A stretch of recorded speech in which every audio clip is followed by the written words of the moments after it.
Hi. Congrats, Toby.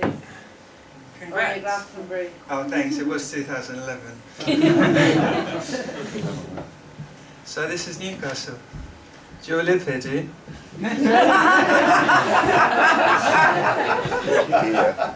Yeah? Yeah. How'd you find it? Pleasant? Yeah. It's good? Yeah. Got very powerful taps. Turned on a tap and got completely covered in water. I've got quite damp feet. But I won't hold that against you. Thanks for having me in advance. I'm very happy to be here. I'm going to do 3 poems. The first is about sunsets, and it's called Sunsets. I might take my jumper off.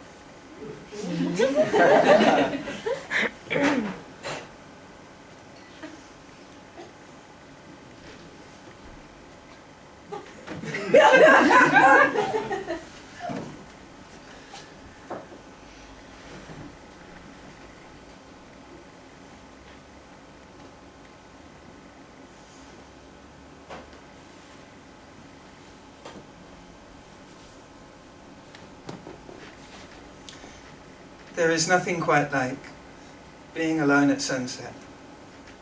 It's like heartbreak but warmer. It's like sitting with someone and holding their hand as they die the perfect death. It's like torture, if torture were pleasant. It's music if music were silent. It's you sat marooned on an island, chewing the pencil that drew the horizon. You're sketching a masterpiece, moving and vibrant. You think that it's done, you turn blue with excitement. But all that you've drawn is a moon in the sky and a man sat upon it with truth in his eyes, stamping his socks on the roof of the night. In his left hand he holds a Peruvian pipe. From his right there's a pencil protruding, but why? What's he doing, you wonder? Is he scribbling things? There's a palm tree, a bird, look, it's lifting its wings. And it's floating around on the whistling winds. And below on the ground with an imbecile's grin sits a child. And with something akin to a grim realization, it hits you, the pin drops within. Because the fact is that you were the picture, not him. Yes, you were the fictional thing. There is nothing quite like being alone at sunset. It's like heartbreak but warmer. It's like making love to Mother Earth's daughter. It's like being drunk by water. And there is nothing quite like it in all of the world. Except for maybe it's like when you fall for a girl. If the girl was a princess and you were a frog, and she kissed you and you became huger than God, and you slapped her about and she kissed you again, now once more you're a frog and you wish to repent but you can't, because your legs won't kneel and your hands won't pray and your mouth never learned to say sorry. There is nothing quite like that, except for maybe the face the sun pulled as it fled from your body. I never know how to respond when the sun absconds. It's too much to process. I never know where to begin when describing the feeling that flares if I squint at the sun through my soon-to-be fused lids and observe him offering the room his excuses. Like, sorry guys, I've got work in the morning. The damn world ain't gonna warm itself, but if you come around tomorrow once the birds have started squawking, I will share a little more of my immortal wealth. I never know how to behave when the sun's hands wave farewell to the evening. And then when I'm trying to satisfy the ink's urge to ooze, I can never quite decide upon which words to use, as these X as well as internal infernal blues mix, merge and fuse with the pink-purple hues, and my chin tilts the hair as orange turns to rouge, and the wind fills my ear with a whispering whoosh saying, Mister, excuse me, I'm loath to intrude. But would you like a keg of this weird herbal juice? It's made of the sunset and it's rare as a dove's tooth. Tell me more. Well, it's lemon and ginger infused. And I got it off of Jennifer, sister to Zeus, in return for complimenting her shit Burberry shoes. I think it's basically a deadly elixir of youth. I've heard enough, so I sip slurp a sluice. And suddenly I'm singing like a winged bird. Forsooth, Mother Earth's pretty bright, better give her her dues. But can someone tell me please, I'm a bit confused. Who put the red in her lips curved and smooth? And more to the pointedly pitch perfect truth. What turns the sky from a nice pristine, stylish cream to the lightish green of a twilight dream is lush. I'm peering through a violet screen of dust at the ultra beguiling queen of dusk, feeling like I have just been concussed. I tell her, your eyes, they turn my knees to mush, your whole vibe's ingenious. Thanks.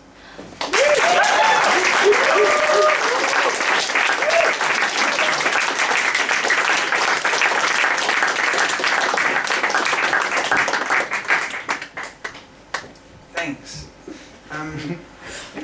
The second one is called Searching. It's about searching. For meaning, I suppose. I still am. But yeah, I suppose this is... Well, it is what it is. You'll hear what it is. Searching.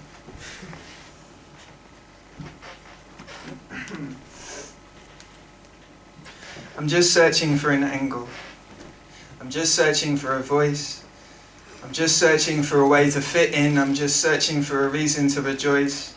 And I'm just trying to treat breathing as a choice. And smiling as a must. I'm just mining for a diamond in the rough. I guess I'm just trying to find happiness. Yeah, pretty much. I'm just trying to be happy. I am just searching for a true fact. For one that I can really understand. Feels kind of like searching for a ruby in the dirt or for a church in the city of the damned. And really I'm just trying to be a man, a good one. I guess I just wish I had a plan, a good one. Really I'm just trying to be a good son. I'm just trying to be a good son. I'm just trying to make my peace with the struggle. Progress is gradual, needless to mumble. It's like my life is a street full of rubble and I haven't got time just to lean on the shovel. Last night I felt asleep in my duffel. A head full of schemes and a cheek full of stubble. That's good, keep writing, describing the puzzle. I needn't remind you the mind is a muscle. Flex and release. Flex and release. Make hay while the sun burns red through the trees. Rest and resume. As soon as it rears its head in the east. I'm just trying to make sense of my dreams, searching for strength, also for a lesson to teach, also for a place to lie down. I have quite a collection of tensions to ease. I'm just trying to float on the temperate seas of wisdom, hope, affection, peace. I'm just trying to cherish this westerly breeze as it pinkens my nose and caresses my cheeks. I'm just trying to go the whole length of this beach without once wondering what's it all for and when will it cease and who first tried pecking with elegant beaks and wearing grey feathers instead of a fleece. Was it the herons, the eggs or the geese? These are the questions that fetch me from sleep, stressing me out like big chunks of celery wedged in my teeth. Just searching for things that are constant. Just searching for things that are real. I'm just trying to make sense of my problems, just trying to sum up the things that I feel, things I desire, things I believe in, trying to treat breathing as being intrinsically freeing and smiling as winning, graciously.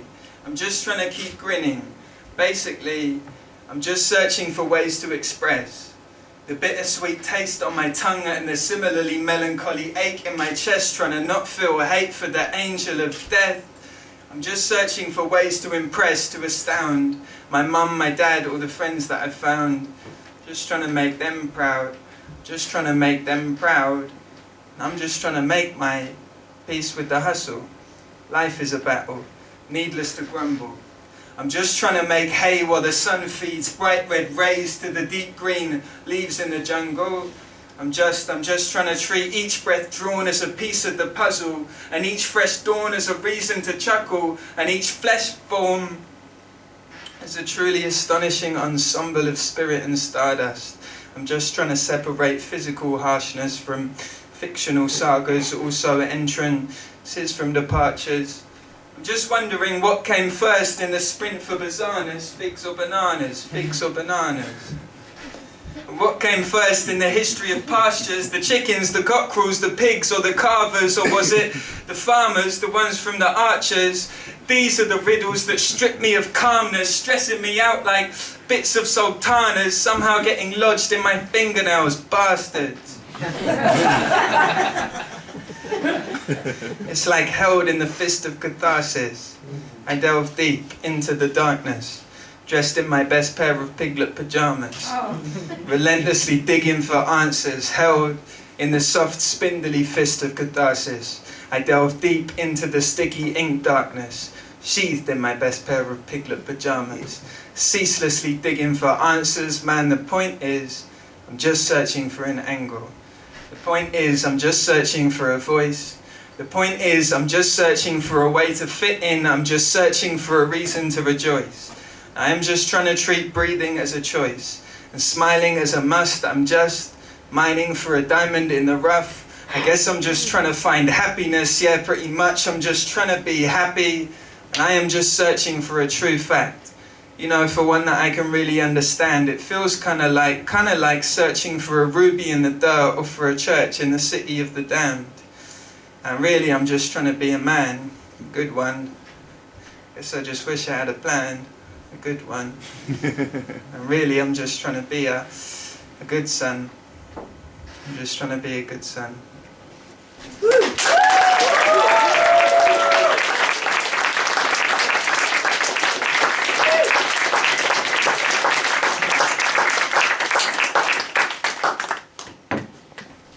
My mum likes that one.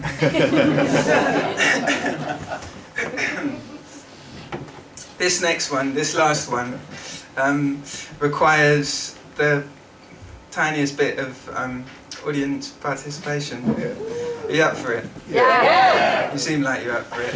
I haven't got any worries about you lot. Basically, what I need you to do when prompted is, does anyone know what a duck sounds like? I want everyone to do that in time with each other. Do you think it's possible? I have faith. I'm going to count to 4, and then if we could have 2 short, sharp quacks. All right. 1, 2, 3, 4. Quack, quack. Yeah. Okay. Yeah, that's fine. That was great. This time, if we could have some actual kind of duck noises, so like a few of you go a bit kind of nasal, Donald Ducky on it. Yeah, just to fill it out a bit. 1, 2, 3, 4. Yeah. 1, 2, 3, 4. Okay. It's going to be fine. So there's quite a long poem between now and the cracking, so just put that out of your mind for the moment. I'm going to do the poem. At some point I will start talking about ponds and ducks and bread and the moon, and when you start hearing that, don't suddenly blurt out with it, but I'll just kind of prepare yourself, maybe do some deep breathing, and then, like, when it gets to the actual point, I'll make it very obvious. I might even do one of the like thing. So until I hand you the mic, keep stum, but when you do, just go all out quacking like ducks. Yeah? Yeah. Okay. So this is called Buzz Lightyear. It shouldn't be, but it is. And thanks very much for having me. Oh, by the way, Twitter. Do you like Twitter? You do that? Yeah. I'm doing that too now. We'll do it together.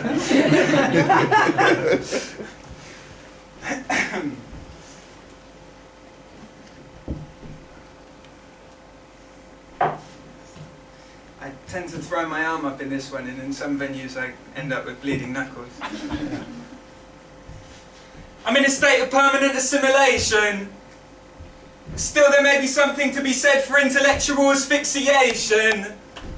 And I just hope my feelings aren't as ineffectual as information seems of an evening. Also, it's a shame I can't sleep when I'm dreaming, and I could do with a little more energy, obviously. Look, if you know the best of me, it's probably due to a talent you have for engendering honesty, probably as a collective autonomy. We are reflective in essence. I am as wise as the humans that move in my orbit, and born of the time that they spend in my presence. I'm in a state of permanent assimilation. Tonight I'll sit awake just working on my mission statement. So far it reads, life is like the sickest illustration. I'm just trying to permeate the picture's pixelation. When you've got a minute, would you figure this equation? How might I articulate a fit of inspiration? I was sorry not to help. I said try trial and error. If I find the formula, I'll write and tell her. I'll sign the letter, yours TT. PS, you know there's no time like forever, right? And when she writes back, yeah, but life's a dirty ogress, I'll reply, well, okay, fine, at worst this progress. At worst, I'm in a state of utter disrepair, wishing on a stumpy wing sprouting from a shriveled prayer. In my inner mountain lies a dingy lair. You can find me there, I'll be that shifty brer, rocking back and forth, saying, but this isn't fair. It's like a leg of mutton trying to overcome a grizzly bear. I swear, foolishness is rife in my life, whereas wisdom's as rare as the pig that slips on a pair of pink custom Air Max and flies to the shops just to pick up some pear snaps. Now I've been in a state of permanent transit ever since the devil put his curse on the sandpit, and it started sinking like the stern of a wax ship, turning all the children into stern, bureaucratic, dogmatic. Goddamn, it's so barren here. Where did all the magic go, adults? Because if life is the sperm in the urchin that has it to shoot, then time is the virgin that thirstily drank it in 2 huge gulps with a smile saying, ooh. Tastes a bit salty. In mild reproof, and then chasing it down with a pint of vermouth. I'm in a state of permanent perplexity. I'm surely as puzzled as any person here could ever be. I'm all in a muddle. I'm like a turtle intellectually. Actually, no. I'm like a nervous little centipede. Yeah, the way I crawl and I scuttle along the surface of complexity virtually incessantly, and only pausing periodically to sit on every single fence I ever see. Probably the source of my troubles, my aversion to categorically stating my intentions and asserting my authority. It's like definitely and certainly and obviously have never really been staples in my vocabulary. I mean to say that rarely do they feature in my oratory. I much prefer allegedly and feasibly and possibly. With the result that my life is an amenable atrocity. Honestly, my life, my days, my life, my life is a perpetual palaver. I often wonder whether it's a mess or a disaster, or whether it's a miracle worth celebrating after. A fashion with mirables and chemicals and kava and sparklers, and we could serve a vegetable masala, or should it be lasagna? And what to offer after? I guess it's just my destiny to question every answer. My middle name might as well be passionate bewilderment instead of Alexander. Man, tonight I'm up again, meditating over my yogurt and banana, mentally plotting a drama, thinking how bizarre that I've never had it better and I've never found it harder to generate a masterpiece. For me, writing's like, man, it's like wrestling the emperor from his Prada and then chucking him to the public like a freshly plucked plump duck or pheasant being fed to some piranha. Or is it piranhas? Either way, I shouldn't worry, sir, they're pretty harmless. I've heard, I'm not certain. I couldn't say for sure without a shadow of a doubt. It's possible I was thinking of salmon or of trout. I'm in a state of perennial flux. I guess the moral of the message is just that I am anything but abreast of whatever the elegant elephant's tusk I'm supposed to be doing with this delicate husk. But this'll do for now, the moon is out again and I'm up, musing on my exceptional luck, cheerfully chewing on a spoonful of delectable cud, feeling much chuffed, standing in the sub-fusk centre of dusk, and bemusedly remembering thus. Once upon a falling of ephemeral dust, I was a child, just a chubby little cherubim, roughly yay high. Now I'm 6 foot, some amount of measurements plus. But really what's changed? Not anything much. Well, except for that I'm 20 and stuff. Except for that I'm 21 and stuff. And I'm standing in the sub-fusk centre of dusk by a pond in a park feeding bread to some ducks. And generally feeling merry as a hen in a hutch, decked out with a telly and a selection of nuts. Cause fuck me, eternal efflorescent heavens above. Have you ever heard anything so prophetic as ducks begging for crushed shit's truly unforgettable trust? I'm talking numerous intestinal tugs, of the sort for which stronger men than me have surely wetted their ducks and shed desperate floods, crushed by the sheer strength of the rush. Anyway, I started by karate chopping my baguette into chunks. And then I took a large bite and offered up the rest of the ducks with some quick-fire questioning thrusts, and listen, this is what they sang back. Puncturing the celestial hush, they went, Quack, quack! Chuck it if it's edible, bruv. They went. Chuck it if it's edible, bruv. They went. Chuck it if it's edible, bruv. And so I did, and it was kind of an incredible buzz. They went. Chuck it if it's edible, bruv. They went. Chuck it if it's edible, bruv. They went. Chuck it if it's edible, bruv. And so I did, and it was kind of an incredible buzz. Lightyear.